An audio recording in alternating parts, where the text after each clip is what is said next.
అంటే ఈరోజు చూస్తుంటే నాకు అదే అనిపించింది. ఈరోజు మన ప్రెస్ మీట్ కూడా నేను వచ్చాను. పాపం అందరూ ఎంత బిజీగా ఉన్నారని కొన్ని రాత్రుల నుంచి నిద్రలేదు. మన మనోజ్ పరమహంస గారికి కానీ, రత్నం గారికి కానీ, జ్యోతి గారికి కానీ, పాపం ఈ సినిమా ప్రమోషన్ సింగిల్ హ్యాండెడ్గా పాపం నిధి అగర్వాల్ భుజాల మీద వేసుకొని నాకే బాధ అనిపించింది.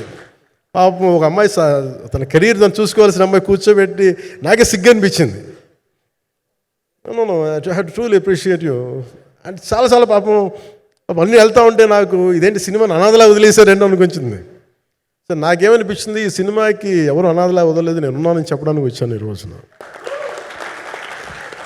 ఎందుకంటే నేను కోట్లాది మంది ప్రజలకి అండగా ఉండేవాడిని, దేశంలో ఉండే సమస్యలకి స్పందించేవాడిని. అలాంటిది తెలుగు సినిమాకి, నా సినిమాలకి మీకు తెలుసు గతంలో ఎన్నిసార్లు ఇబ్బందులు పెట్టారు.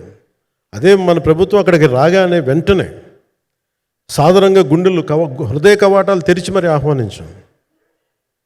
ఏమీ కృతజ్ఞత కూడా ఆశించలేదు. అంత చిత్ర పరిశ్రమను అంత గుండెల్లోకి తీసుకుంటాం.